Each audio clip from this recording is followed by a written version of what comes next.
So, someone wrote they're stressed about um, classes, volunteering, and work, and I guess like a balance between studying and doing everything else.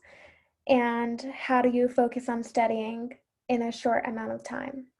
Okay, we will go over those. Does anyone else have any other questions or concerns about the MCAT? We can start off just talking about some of those.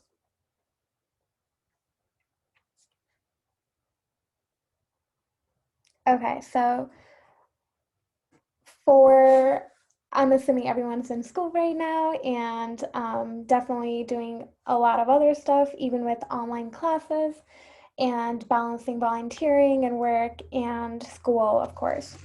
So I would definitely recommend staying on top of your academics, like focusing on your GPA first and foremost, and then definitely sorry, schedule in your time and write down when you're going to study for the MCAT, on what days, so you don't forget and don't procrastinate and it's weeks later and you haven't studied at all. And how I do this, I like to mark down how many hours I study. So it's kind of motivation, like seeing how many you study the next day. And it's kind of like a numbers game. I like to just write down how many hours I study a day and count it at the end of the week. So if you know how many weeks you have until your MCAT and you know how many hours you need to study, you can break it down by week and see if you're on track or if you need to speed it up a little bit more. So I guess that's a little bit of advice on how to balance everything else. Ashley, do you have anything on kind of studying and balancing that? Yeah, so I was also dealing with the same thing. And it was also kind of like stressful for me because I was commuting like 2 hours a day. So that was just, I don't know, it was really hectic and stressful. But what kept me motivated was having friends that were also taking the MCAT and like they were also on the same schedule as me. So um it was a big advantage having a support group and like keeping each other motivated and calming each other down. I think it's really important to have at least one friend who's doing the exact same thing you are. Yeah, that's such a great idea. And definitely like find a study buddy, or if you don't know any, join our Facebook group and see if anyone's taking the MCAT around the same time as you. And that would be a great motivator if you can just like do like a weekly check-in on something like that and see where you guys are um, going with the MCAT and stuff like that. And someone said focusing on studying. So are you saying like you have difficulty studying for the MCAT or staying focused for it?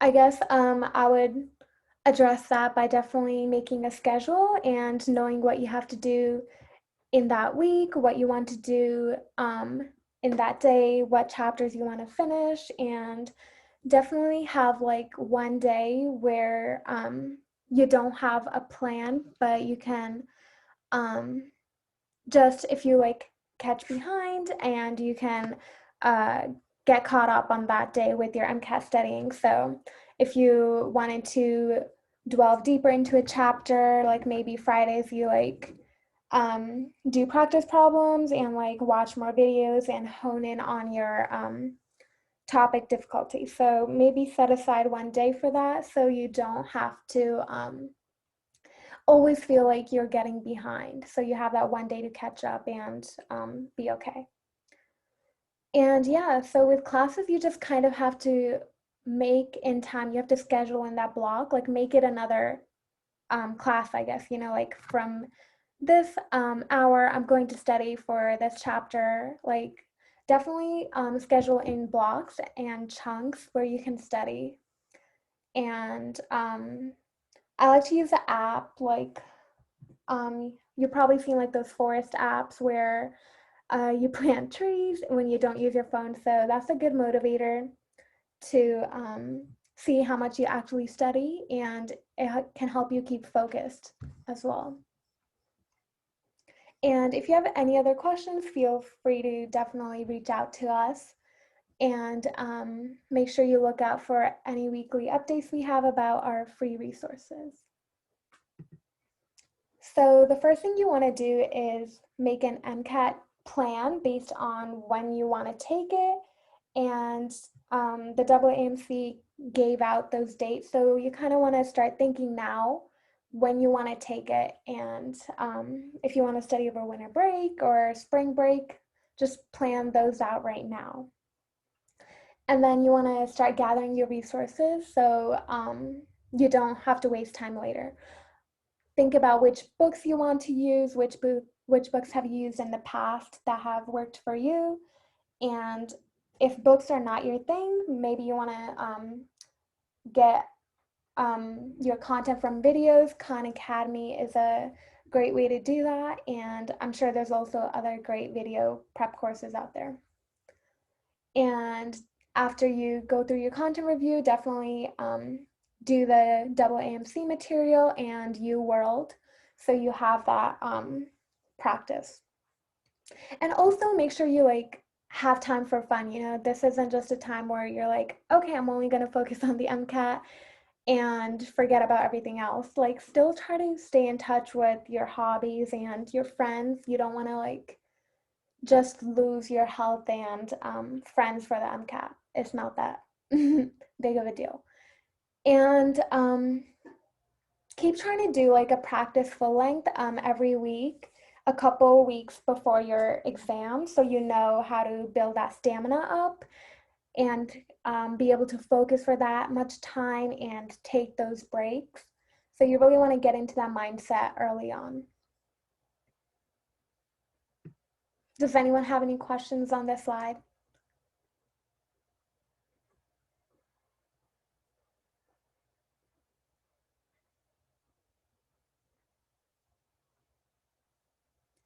Yeah, we can definitely talk about individual study plans, but I think if you send us an email, that might be better just because we want to spend a good amount of time helping you out with your plan. So I'm not sure if we can cover that all right now, but do send us an email and we'll talk to you about that.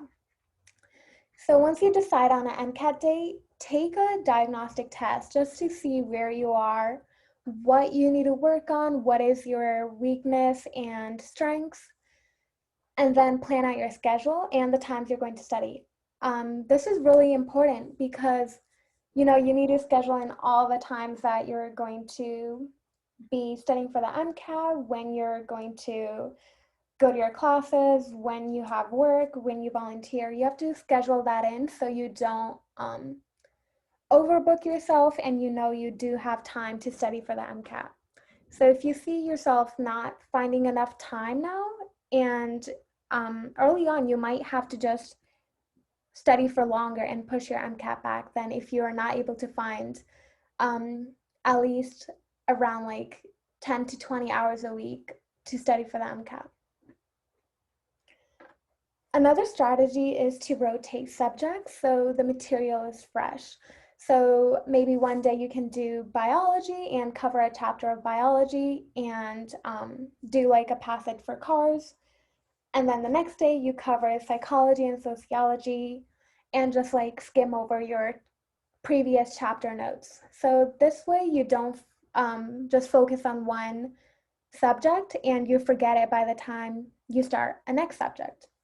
And many of the subjects, as you know, kind of intertwine. You know, you might see an Oreo passage in a biology section. So you kind of need to be studying all of that material as you go so you don't just forget it, because it all builds up. And it's good to actually study that um, day by day so you have that material. And for cars, I cover more details in our car sessions, but definitely plan to do at least one passage a day for cars so you can hone in on your strategies and practice early on for those. And definitely, if you need more help with your schedule or you want a day-to-day schedule planned out for you and you need help with that, definitely contact us so we can help you out.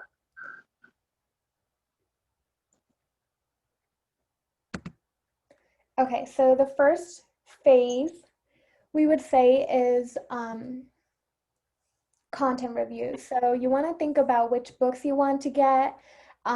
Around 1/3 of your prep should be content reviews. So if you're planning on studying for like 3 to 4 months, I would say like take a good month or month and a half to really get your content review done, especially if you've taken all your courses a while ago, you really need to brush up on your material.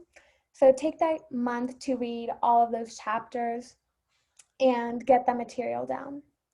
So these are some pros and cons to each of the books that a lot of students pick. So the Kaplan books are really in depth and they actually come with free practice exams, so that's really nice. But they don't have a lot of practice problems in the books themselves. Whereas the Princeton review, they're really detailed and they have practice passages after each chapter, and they also have practice exams that come with the books. But the biochemistry textbook is a little short, so you might need to use other material for that subject as well. And Exam Crackers and the Berkeley Review also have great books as well. So if you guys need help thinking about what books you want, or if you're not able to afford any, please let us know and we'll provide you with some books. Okay, so the next phase, this is really important.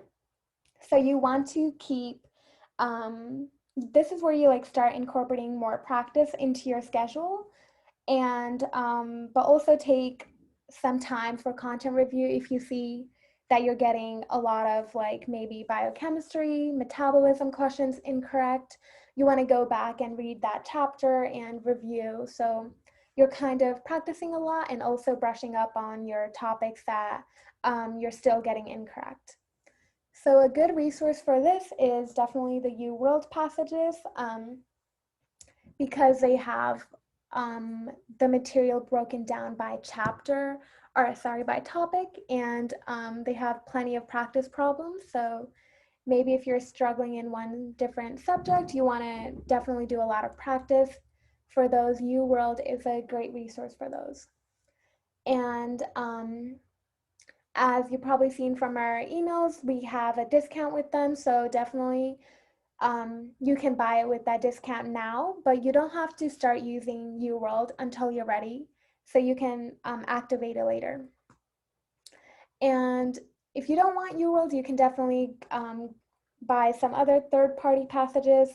I know Khan Academy has a lot for free, and I've heard of also getting the exam crackers for practice. I've heard those are well great for practice too. So if you guys have any questions on that, let me know.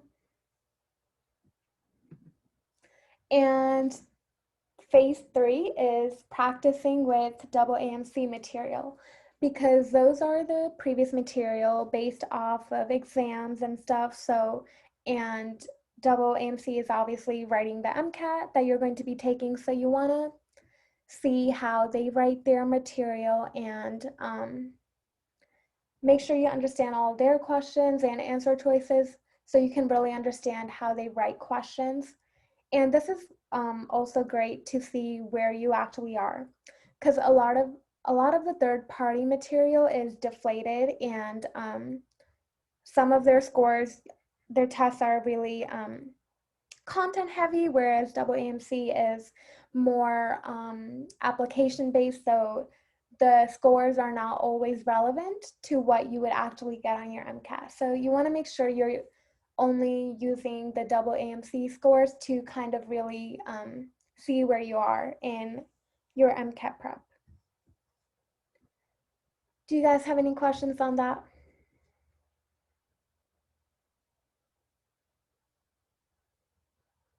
We'll take a question break right here. No? Okay. Anyone else?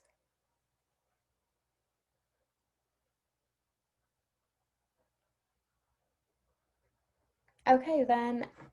Okay, great. Ashley, you want to take it over? Yeah.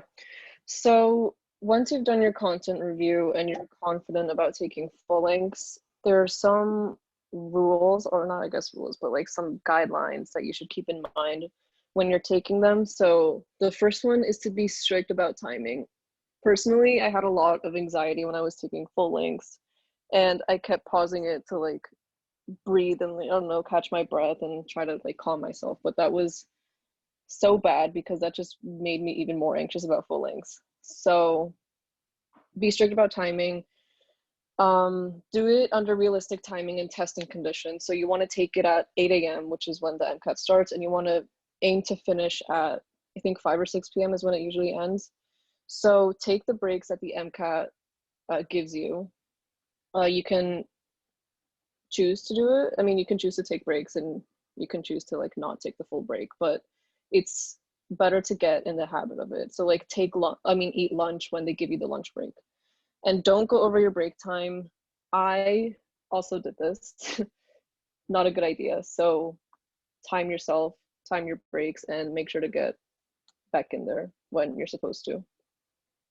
So plan to take one every week at the same time for at least 1 month before your exam.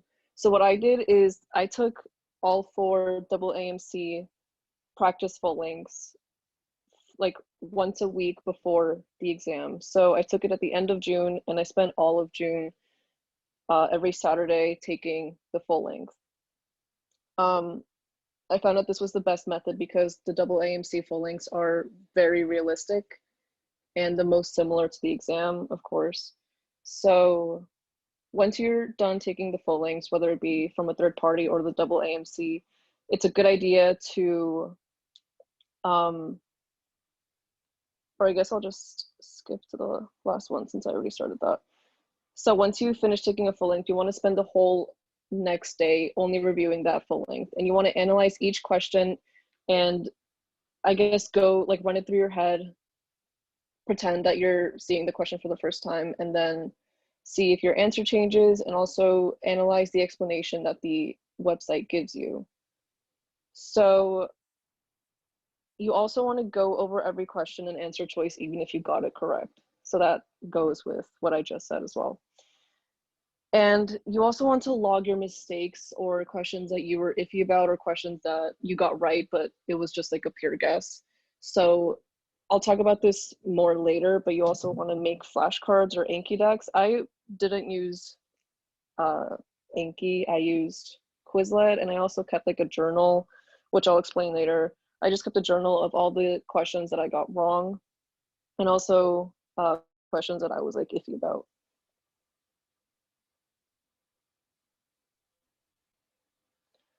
So some general study tips, if possible, this also goes with what I said before, but you want to, if you're not doing a full length and you're just doing content review and practice passages, you still want to do it during the time that you're taking the MCAT. So if you're doing most of your studying at night and all of a sudden you're taking your exam at 8 in the morning, you're not going to be like in the right headspace. You might be more unfocused, more tired. So it's a good idea to do most of your studying from 8 a.m. to 5 or 6 p.m. So like I said before, good idea to keep a journal and notebook of everything that you got wrong and going over this notebook at least once a week. So I just bought like a 5 subject, fat 5-star notebook, and I reviewed it once a week. So that's what, that really helps you with like understanding what your weaknesses are and what you can improve on and like what content you're still stuck on. Also, dedicate at least 2 hours a day. I think Sim touched on this a bit. Yeah, you'll want to dedicate like a full block of your day on content review. At times, you know you won't have any distractions. So, good idea to, I guess, like build your schedule around your MCAT schedule because it's really easy to just dismiss your content review and when you're supposed to be studying. I know that I did this as well, so really important to stay on this schedule.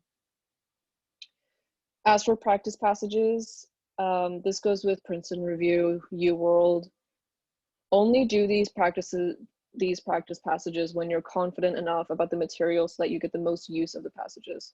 So what I mean by this is you don't want to do the practice passage when you're not like fully understanding the material.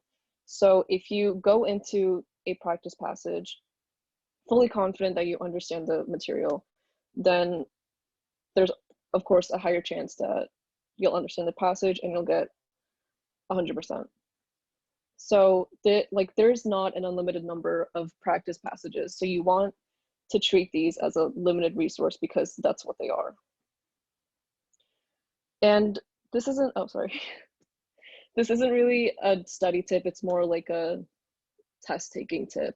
But if you were between two answer choices, you want to reread the question instead of the two answer choices. And you want to select the option that best fits the question, so you understand what the question is actually asking. This goes with cars, especially because you might get two options that are correct, like they fit the passage, and instead of just rereading the options over and over again, it'll be so much easier if you just read the question and then like match the question to the answer choice.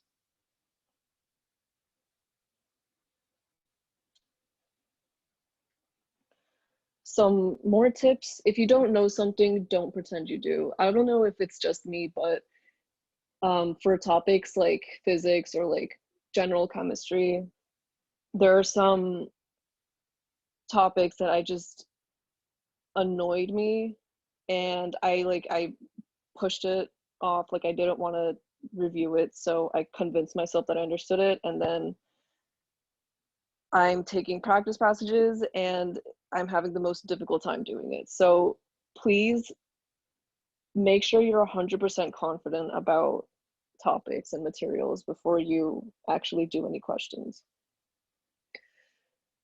Another thing that I also talked about is making Quizlets or flashcards to remember key terms. I did this for sociology and psychology, and it improved my score by a lot. So this section has a lot of definitions, a lot of theories, a lot of, I guess, scientists, philosophers, or just really important people that you need to keep in mind. So it's really easy to forget all of these terms in sociology, psychology. It's really easy to get some definitions mixed up. So really important to make these Quizlets and to do them at least twice a week. And biology has a lot of definitions as well, with enzymes and hormones. It's just a lot of things to memorize. So really helpful to make a Quizlet for those as well, because I mean, it's really easy to remember the function of an enzyme or a hormone, or really like remember where each hormone is made. So Quizlets will be really helpful for that. Another study tip is only study when you want to. So there are times where you're just tired and you really just don't want to study. And when you feel like that, don't study, because you won't retain anything if you're just not in the mood to study. So only do your content review or your practice passages when you're really into it and you in a mood for it. But also take this advice like sparingly. Don't because like I understand like who wants to study. I'm just talking about like times where you're just really exhausted and you're not in the mood for it, you're not up for it. So don't waste your time if you're not going to like invest 100% into your studying. And like I said in the beginning, find a friend who is also studying for the MCAT. This will just help you with anything that you're confused about. Personally, I had a friend who did full lengths on the same days that I did, and it was really, I guess it just made it a more fun experience because you had someone to connect with, you had someone to talk about the questions with and just complain about. It's a whole different experience if you have someone to do it with you. And I understand like you're not going to find someone in your program who is doing the exact same thing as you. So that's why this group is helpful for like helping people find someone to go on this like journey with. Oh yeah, and also check out our Facebook group for study buddies.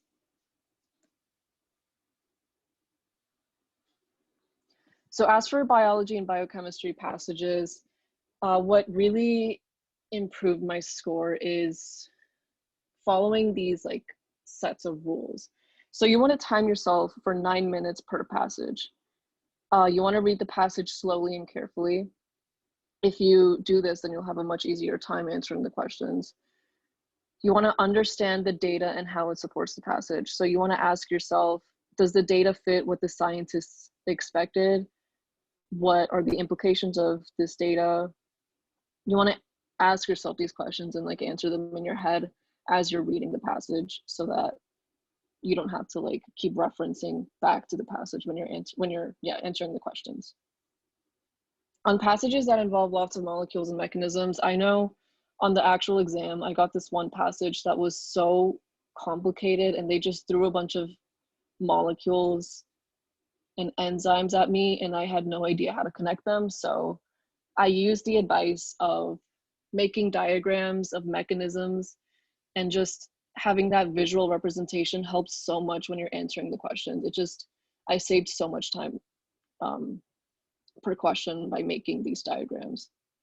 And you want to select the most right answer. So the MCAT will sometimes throw answer options at you that are both like factually correct, but you want to reference the question and like choose the answer choice that best fits like what the passage is talking about and what the question is actually asking you. So that's why I said before that the day after taking full links, you want to review the questions and the double AMC's explanations for it, because sometimes it's just really hard to wrap your head around the way the double AMC answers questions, but they have a really unique way of answering these questions. So you have to understand that and like think as if you're an double AMC question creator, if that makes sense.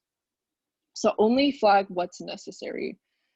When I was taking practice full links, I flagged literally every single question. And when I was done with the section, I wanted to go back to the questions that I had a lot of difficulty with and that I was unsure about. And I had like maybe 30 questions highlighted or I guess flagged. So big waste of time if you're flagging everything and not just the questions that was just a pure guess. So if you keep your flagging to a minimum, you'll save so much time and even like correct a question. Also, if a passage is too hard, move on. Just skip the questions, move on, save it for last, because chances are you'll have a hard passage in the beginning of the section and you'll spend so much time on that and then you won't have time to answer the easy passages. So really important to just keep going and don't get bogged down.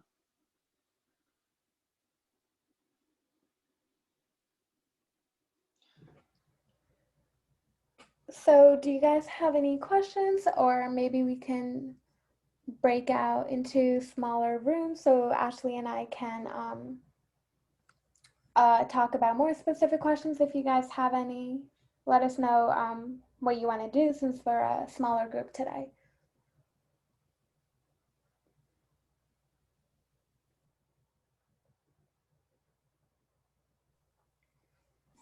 I think you guys explained it very well. So I basically don't have any questions, but I think I'll ask if anything comes up, okay? Yeah, sure. Thank you so much. Yeah, no problem. Does anyone else have any questions or any concerns? Hi, thank you. Thanks a lot for guiding us so generously about it. And it was really helpful. I have questions for you. I'm not sure if I can ask you in a small group or like individually or something like that. Yeah, sure. You can go ahead and ask us. Sure. One thing I wasn't sure of. I was confused between Altus and like for practice exams. So Altus and Next Step. So I'm debating between both of them. It's just that Altus is more cheaper, but I just don't want to like at this point um, sacrifice on the quality either. So I'm just not sure whether I should go with Altius or the next step for practice exam, or other than practice, like for practice exam, you mentioned Exam Tracker is a good source as well. So I'm wondering, how would you go about your suggestion with practice exams? I don't, for next step, I know that next step is really, really difficult and it's incredibly unrealistic. Like it doesn't really match what the actual MCAT is. Like I know a friend who got like a 492 on the next step exam, but scored like a 520 on the actual thing. So it is helpful because I guess it prepares you to think really hard and to just not get so demotivated by difficult passages, so that once you take the double AMC full lengths or like the actual MCAT, you'll think, oh, this is so much easier than next step. So in that regard, it is helpful, but just keep in mind that it's not reflective of the actual exam. Mm-hmm. Yeah, and if you're unsure about price and stuff, we also, in our free documents resources, we provide a bunch of free exam links. So you can also do those first and get a feel for the different companies if you don't want to just settle on one company as well. Makes sense. But like, I don't know, I have heard many good reviews about the next step, that they're pretty much closer to double AMC, but as per your Ashley's personal experience, it's not. It's like deflated. Is that correct? Yeah, it's a lot more difficult. And my friend had tutors who were familiar with the next step exams, and they also said that like it's good for building stamina, but it's not good for like actual MCAT strategies. Mm-hmm. I think So the for best, sorry. no, go ahead. Sorry. Yeah, I think the best exams are obviously the double AMC ones, so you definitely want to buy those. And those are 5 exams, so those are the best ones to save for last. And the ones you do for practice before that can honestly be any third-party exams, because mostly all of them are deflated and not that similar to the double AMC material. I'm not sure which ones are the best because I didn't stick to one company just because I didn't want to get too familiar with how they write the exams, because double AMC is the best indicator for exams. So does that kind of make sense? And Ashley, if you have anything to add on that. Yeah, so the reason that all of these companies have like deflated exams is because they want to convince you that the MCAT is extremely difficult, so therefore you should invest in their company and like tutoring services. Mm-hmm. But it's really not the case. So like I used the Princeton review practice exams, and those were very difficult, but it was less difficult than next step. And my like actual score was the same score that I got on the Princeton review exam. So I don't know if that like tells you something in regards to like how it's similar to the actual MCAT, but I mean, in my experience, I think that the Princeton review best matches. Makes sense. And other than the Princeton review, like I don't know if like has anyone tried Altius yet for their personal practice, like for the practice exam stuff? I have not. I think I took one of their free exams, but other than that, I didn't take any of their other exams. So it's just right now, like I would definitely look into the Princeton one. But other than that, is there any recommendation from you guys? Which one, like third party company? Like I just don't. I'm keeping WMC safe for the last moment. But is there any recommendation from you guys from the third party? Ashley suggested Princeton, and I think they have 3 practice tests. But other than that, do you have any recommendations for third-party exams? Yeah, so the Princeton Review and the Kaplan each come with 3 exams, so I think that should be good. I've heard Kaplan is really hard as well, but Yeah. again, that might be better in the long run anyways.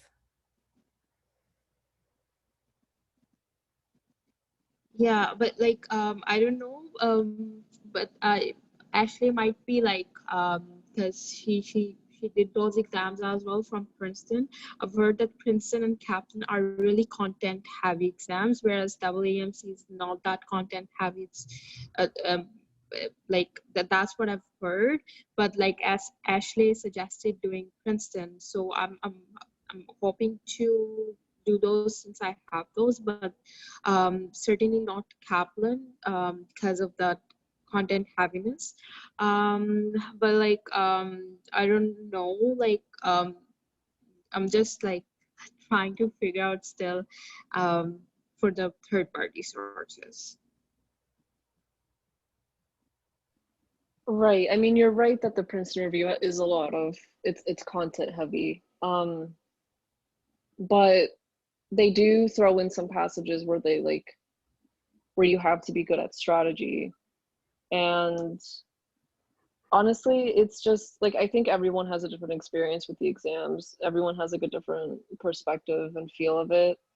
So, I mean, you don't want to rely on your scores from the third party exams. You just want to use them as practice just to keep like your brain going and your content review up to date. So, in terms of like MCAT strategy and reflection, like don't expect much out of them. But I would say that like the Princeton review does offer like a mix of strategy and content. Makes sense. Thank you. Thanks a lot for your guidance. Yeah, Yeah, no. of course. Does anyone else have any other questions?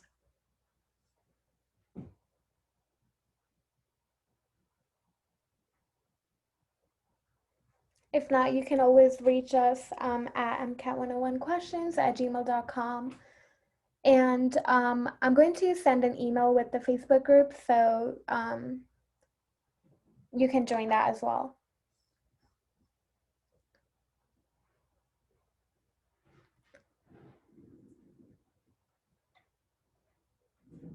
Do you guys have any questions or anything? We have a few more minutes.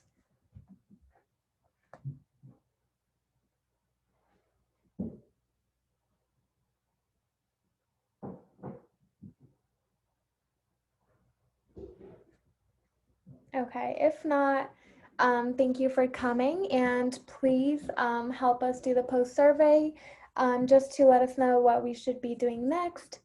And if you guys are able to, please donate to our GoFundMe, which can help us run these free sessions and cover our costs for the website and everything else.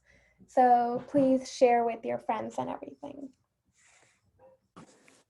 Thank you so much. I really appreciate all your help and cooperation. Yeah, no worries. Okay, have a great weekend. You too. Bye. Bye.